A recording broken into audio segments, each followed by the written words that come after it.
Ada sesuatu yang sedang dicuri dari kita setiap hari. Bukan uang, bukan juga waktu. Tapi yang dicuri adalah fokus kita. Mungkin kita pernah berniat membuka HP hanya untuk membalas satu pesan. Tapi beberapa menit kemudian, tanpa sadar yang kita lakukan adalah membuka Instagram. Kalau itu sering terjadi, mungkin kita mengira sedang tidak fokus. Padahal bisa jadi masalahnya jauh lebih besar dari itu. Johan Hari dalam bukunya Stolen Focus berpendapat kalau saat ini kita sedang mengalami krisis perhatian terbesar dalam sejarah. Dan yang mengejutkan, penyebabnya bukan hanya ponsel atau media sosial.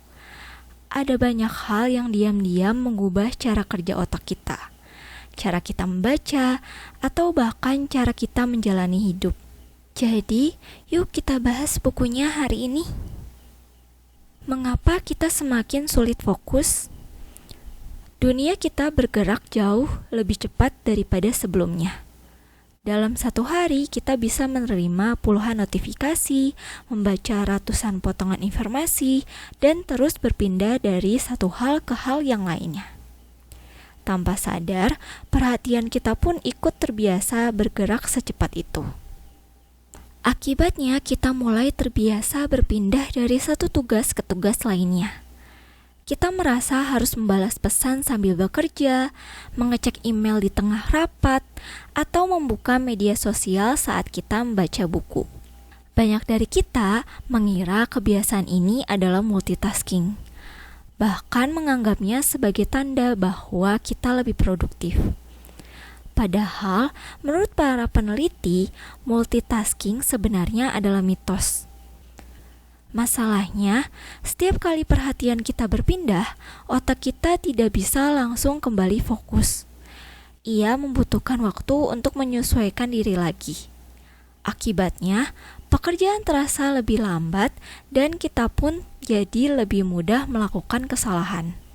Ini membuat kita sulit mempertahankan fokus pada satu hal dalam waktu yang lama.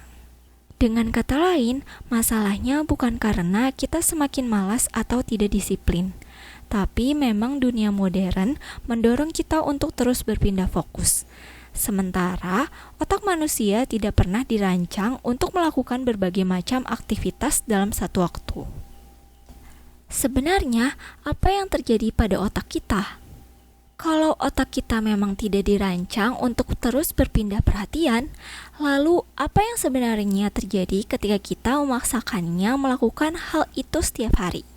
Ketika otak terus-menerus dibanjiri informasi dan distraksi, ada satu bagian yang bekerja jauh lebih keras daripada biasanya, yaitu prefrontal cortex. Bagian otak yang berperan sebagai penjaga gerbang fokus kita. Bayangkan prefrontal cortex seperti petugas keamanan di pintu masuk sebuah gedung.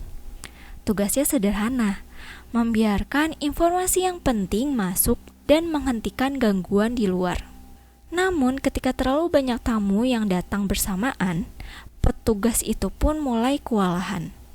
Akibatnya, semakin banyak gangguan yang masuk dan perhatian kita pun semakin menjadi sulit untuk fokus. Ketika itu terjadi, kita harus mengeluarkan usaha lebih keras hanya untuk kembali berkonsentrasi. Jadinya, yang terjadi adalah seharusnya kita bisa mengerjakannya lebih mudah, tapi malah menjadi sesuatu hal yang terasa melelahkan. Dampaknya bahkan bisa kita ukur. Dalam sebuah penelitian, gangguan teknologi saat bekerja dikaitkan dengan penurunan IQ rata-rata sekitar 10 poin. Bahkan penurunan ini lebih besar daripada efek ganja dalam penelitian yang sama. Artinya, gangguan kecil yang terus-menerus bukan hanya mengalihkan perhatian, tetapi juga menurunkan kemampuan kita untuk berpikir jernih dan membuat kreativitas kita menurun. Padahal, kreativitas kita muncul saat kita sedang mandi, berjalan kaki, atau duduk melamun. Dan saat-saat seperti inilah ide-ide terbaik sering kali datang. Ini karena otak akhirnya memiliki ruang untuk menghubungkan berbagai macam pengalaman menjadi ide-ide yang baru. Masalahnya, ketika perhatian kita terus-menerus dipotong oleh notifikasi atau terus berpindah dari satu aktivitas ke aktivitas lain, proses ini tidak pernah selesai. Mungkin inilah alasan kenapa kita sering merasa kehabisan ide. Bukan karena kita tidak kreatif, tetapi karena kita hampir tidak pernah memberi otak kita ruang untuk membentuk ide-ide baru. Dan ketika otak kehilangan ruang untuk melakukan itu, kita bukan hanya kehilangan kreativitas, kita juga mulai kehilangan kemampuan untuk menikmati apa yang sedang kita kerjakan. Hancurnya flow state. Mungkin kita pernah mengalami flow state, yaitu saat kita membaca buku, menulis, melukis, atau mengerjakan sesuatu yang kita sukai. Ketika kita mengerjakan sesuatu yang kita sukai, tiba-tiba waktu terasa berjalan begitu cepat. Kita pun jadi lupa waktu dan bahkan tidak memperhatikan keadaan sekitar. Psikolog menyebut pengalaman seperti ini sebagai flow state, yaitu kondisi saat kita benar-benar tenggelam pada aktivitas yang sedang kita kerjakan. Flow state bukan pengalaman yang langka. Dalam berbagai survei, sekitar 85% orang pernah mengalami flow state, dan banyak yang menyebutnya sebagai salah satu pengalaman yang paling memuaskan dalam hidup mereka.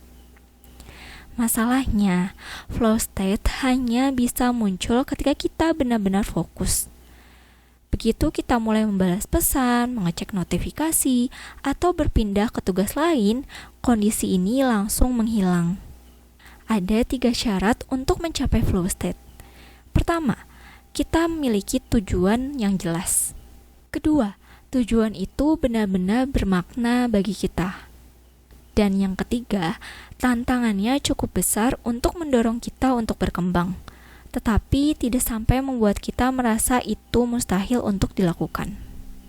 Sayangnya, dunia modern membuat kondisi-kondisi ini semakin sulit untuk dilakukan. Perhatian kita terus dipotong oleh berbagai macam distraksi sebelum kita mencapai fokus yang dalam. Aktivitas yang dulu mungkin kita nikmati, sekarang menjadi terhambat dengan adanya berbagai macam distraksi. Salah satunya adalah membaca buku. Membaca buku menuntut kita untuk mempertahankan perhatian pada satu hal dalam waktu yang lama. Sayangnya, kemampuan inilah yang sekarang ini perlahan mulai menghilang. Mengapa kita tidak lagi membaca buku seperti dulu?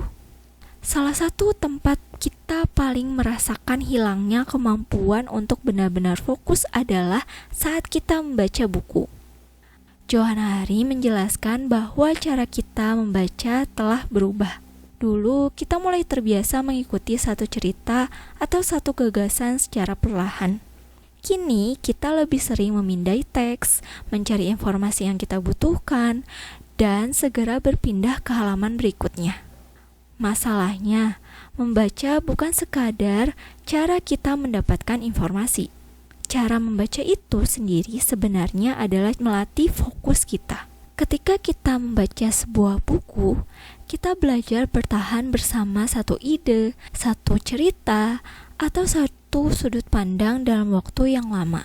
Tanpa sadar, kita pun sedang melatih kemampuan untuk tidak terburu-buru memahami sesuatu. Dan latihan ini memberikan dampak yang jauh lebih besar daripada yang kita bayangkan. Salah satu kelebihan dari kita membaca buku adalah kemampuan kita untuk berempati. Ketika kita membaca novel, kita diajak masuk ke dalam pikiran tokoh-tokohnya, seperti melihat dunia dari sudut pandang mereka. Kita juga jadi memahami ketakutan para tokohnya, harapan tokoh-tokohnya, dan alasan dibalik setiap tindakan mereka.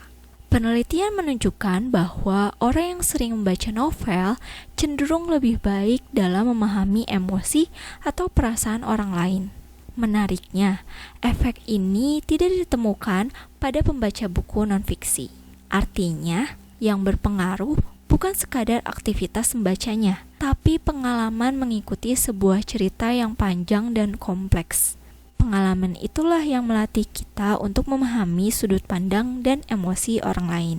Hal ini juga ditemukan pada anak-anak. Semakin sering mereka membaca buku cerita, semakin baik juga kemampuan mereka memahami emosi orang lain. Kemampuan ini tidak berkembang ketika mereka hanya mengonsumsi potongan-potongan konten yang singkat. Inilah yang perlahan mulai hilang dalam diri kita.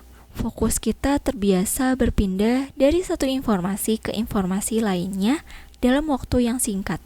Kita juga jadi kehilangan kemampuan untuk memahami sesuatu secara lebih mendalam. Dalam kemampuan ini, tidak hanya terjadi saat kita sedang fokus, tapi juga terjadi saat otak kita dalam kondisi istirahat atau saat otak kita itu sedang tidak melakukan apa-apa. Mengapa otak membutuhkan waktu untuk melamun?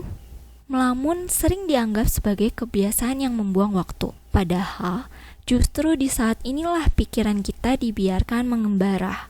Otak sedang melakukan salah satu pekerjaan terpentingnya. Ada jaringan di otak yang bekerja ketika kita sedang beristirahat. Para ilmuwan menyebutnya Default Mode Network atau disingkat DMN. Jaringan ini membantu otak menghubungkan berbagai pengalaman yang kita miliki, menyusun kembali informasi yang telah kita terima, dan terkadang memunculkan ide atau solusi yang sebelumnya tidak kita sadari. Inilah alasan kenapa melamun tidak selalu berarti membuang waktu. Saat pikiran kita dibiarkan mengembara, otak sedang melakukan pekerjaan penting yang seringkali tidak kita sadari. Masalahnya, momen-momen seperti inilah yang kini semakin jarang terjadi. Begitu ada sedikit waktu, kita langsung membuka ponsel, mengecek notifikasi, atau mulai scroll media sosial. Akibatnya, otak hampir tidak pernah memiliki kesempatan untuk beristirahat. Dan ternyata, itu bukan sekadar kebiasaan kita. Dunia digital memang dirancang agar perhatian kita terus aktif. Hampir tidak ada ruang yang tersisa bagi pikiran kita untuk benar-benar beristirahat. Dan sebenarnya, kenapa teknologi dirancang seperti itu untuk otak kita? Teknologi yang dirancang untuk mencuri fokus kita. Menurut Johan Hari, jawabannya bukan sekedar karena kita kurang disiplin. Fokus kita kini hidup di dalam sistem yang memang dirancang untuk terus aktif. Perusahaan-perusahaan teknologi mengukur keberhasilan dengan satu hal, yaitu engagement, atau seberapa lama kita bertahan di dalam aplikasi mereka. Semakin lama kita menatap layar, semakin banyak iklan yang kita lihat, dan semakin besar juga keuntungan yang mereka dapatkan. Ini bukan teori konspirasi, ini adalah model bisnis. Karena itu, hampir setiap bagian dari aplikasi dirancang untuk membuat kita terus menggunakannya kembali. Notifikasi, tombol like, komentar, sampai video berikutnya bukan hadir secara kebetulan. Semua ini dirancang untuk memberi kita dorongan kecil yang membuat kita membuka aplikasi terus-menerus. Di saat yang sama, algoritma juga terus mempelajari apa yang paling mudah menarik perhatian kita. Bukan hanya hal-hal yang membuat kita senang, tapi juga membuat kita marah, takut, atau penasaran. Emosi-emosi seperti inilah yang membuat kita bertahan lebih lama di depan layar. Belum lagi fitur seperti infinite scroll yang membuat kita bisa terus scroll dan sulit sekali untuk berhenti. Tanpa disadari, waktu yang tadinya hanya beberapa menit berubah menjadi puluhan menit, bahkan sampai berjam-jam. Akibatnya, perhatian kita terus dipotong sebelum sempat menjadi fokus yang mendalam. Kita juga jadi semakin sulit untuk masuk ke dalam flow, semakin sulit untuk membaca buku dengan waktu yang lama, dan juga semakin jarang memberi otak kita kesempatan untuk beristirahat. Setelah mengetahui semua ini, mungkin kita berpikir bahwa solusinya sederhana, yaitu kurangi screen time, lebih disiplin, atau lebih sadar menggunakan media sosial. Johann Hari menyebut cara berpikir ini sebagai optimisme yang kejam. Bukan karena membangun kebiasaan yang lebih baik itu tidak penting, tetapi karena kita diminta untuk menyelesaikan masalah yang sebagian penyebabnya berasal dari sistem yang jauh lebih besar daripada diri kita sendiri. Tentu saja kita tetap perlu membangun kebiasaan digital yang lebih sehat. Tapi di saat yang sama, kita juga perlu menyadari bahwa perhatian kita sedang hidup di dalam lingkungan yang memang dirancang untuk terus membuat kita terdistraksi.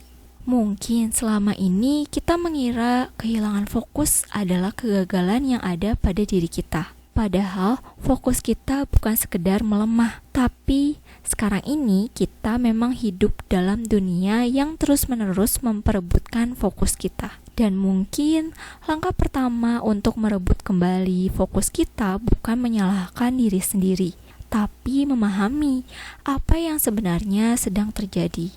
Di awal video tadi kita bertanya, kenapa kita semakin sulit fokus? Setelah melihat semua penyebabnya, mungkin dari cara kerja otak kita, atau hilangnya flow state, atau berubahnya cara kita membaca buku. Mungkin sekarang kita jadi menyadari satu hal, kalau masalahnya bukan karena kita lemah atau tidak disiplin. Kita memang sedang hidup di dunia yang memang dirancang untuk terus membuat kita sulit fokus. Setelah memahami hal ini, bukan berarti kita menyerah pada keadaan. Justru hal ini membuat kita berusaha untuk merebut kembali fokus dan perhatian kita. Karena pada akhirnya, apa yang kita beri fokus setiap hari akan membentuk cara kita berpikir, merasakan dunia, dan juga menjalani hidup. Dan mungkin, hal paling berharga yang bisa kita lakukan hari ini adalah mulai memilih dengan lebih sadar apa yang benar-benar layak mendapatkan perhatian kita.